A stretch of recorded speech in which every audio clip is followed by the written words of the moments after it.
اور اس شب کے چند اعمال ہیں۔ نمبر 1، اس شب میں ہمیں غسل لینا ہے، اور اگر ممکن ہو سکے تو ہم مغربین کی نماز اس غسل سے ادا کریں۔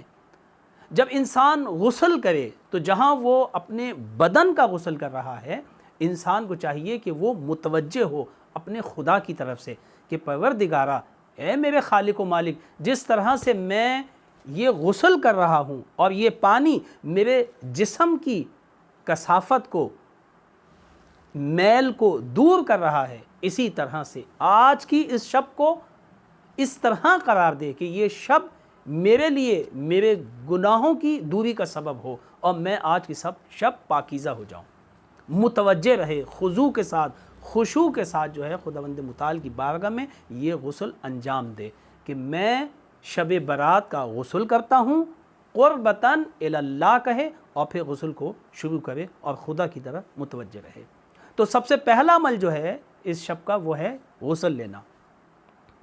اس کے بعد اس شب میں بیدار رہنا، جاگنا۔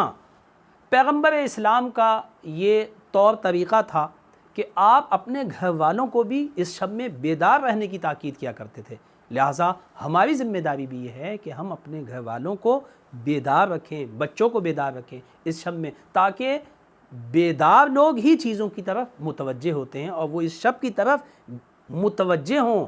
بچوں کے ذہن میں یہ سوال آئے کہ وہ بیدار کیوں ہیں آج، وہ کل تو بیدار نہ تھے، وہ اس سے پہلے تو بیدار نہ رہے، اس سے پہلے تو والدین نے انہیں ہمیشہ سونے کا کہا ہے، آج بیداری کا کیوں کہا جا رہا ہے، اور یہ چیز انہیں متوجہ کرتی ہے اس شب کی فضیلت کو حاصل کرنے کی طرف۔ تو لہٰذا یہ ہے کہ اس میں بیدار رہا جائے۔ بیدار رہ کے کیا کرنا ہے ہمیں؟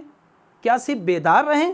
ہاں، بیدار رہنا بھی اچھی فضیلت ہے اور ہمیں اس کا بھی ثواب ملے گا، لیکن بیدار رہ کے اس بیداری سے ہمیں اپنی روح کو در حقیقت بیدار کرنا ہے، اور وہ اعمال کے ذریعے سے ہوگا، وہ توجہ الی اللہ کے ذریعے سے ہوگا۔ وہ اعمال کیا ہیں؟ اس میں کچھ دعائیں نقل کی گئی ہیں اس شب میں۔ جو تیسرا عمل ہے وہ ہے دعاؤں کا۔ کچھ دعائیں امام صادق علیہ السلام سے نقل کی گئی ہیں، کچھ دعائیں پیغمبر اسلام سے نقل کی گئی ہیں، امام زمانہ کی ایک دعا نقل کی گئی ہے، اور یہ بمنزلہ زیارت امام زمانہ ہے، یہ دعائیں ہیں جو نقل کی گئی ہیں۔ اسی طرح سے اس میں عبادت نقل کی گئی ہے، یعنی نماز کو آپ کو ادا کرنا ہے۔ اس میں نماز مختلف قسم کی ذکر کی گئی ہیں۔ ان نمازوں میں سے ایک نماز جو مشہور ہے وہ یہ ہے کہ عشاء کے بعد آپ کو 2 رکعت نماز ادا کرنی ہے، جس کی پہلی رکعت میں سورہ حمد کے بعد سورہ قل یا ایھا الکافرون آپ کو پڑھنی ہے۔ اس کے بعد دوسری رکعت میں سورہ حمد کے بعد آپ کو سورہ توحید کی تلاوت کرنی ہے، اور پھر تسبیح اس ترتیب کے ساتھ پڑھنی ہے کہ پہلے آپ سبحان اللہ 33 مرتبہ کہیں گے، پھر الحمدللہ 33 مرتبہ کہیں گے، اور پھر اللہ اکبر آپ 34 مرتبہ ادا کریں گے۔ ایک اور نماز نقل کی گئی ہے، اور وہ بھی 4 رکعت نماز ہے۔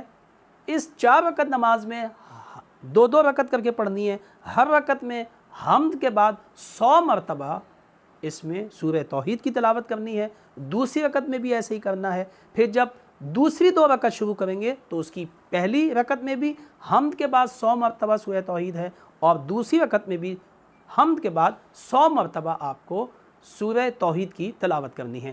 معصوم ان نمازوں کے بارے میں یہ فرماتے ہیں کہ جو شخص ان دعاؤں کو انجام دے، ان نمازوں کو پڑھے، تو خداوند متعال اس کے گناہ بخش دے گا اور اس کی دعاؤں کو قبول کرے گا اور اس کی ضرورتوں کو پورا فرمائے گا۔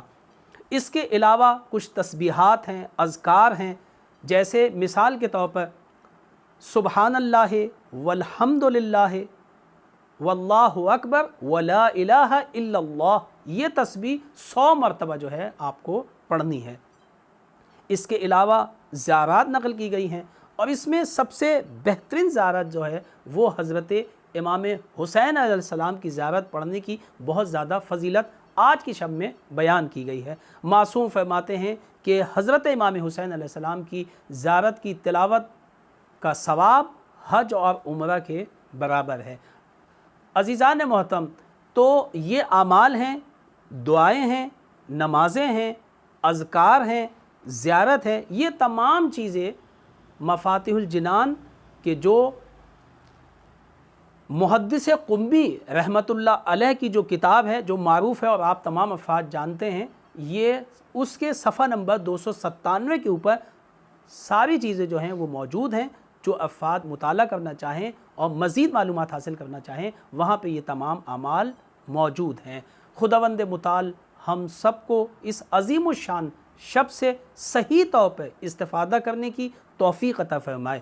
ہمیشہ اس میں اس بات کا خیال رکھیں شب میں کہ آپ کو خدا کی طرف متوجہ رہنا ہے، آپ کو دعائیں پڑھنی نہیں ہیں بلکہ دعائیں مانگنی ہیں۔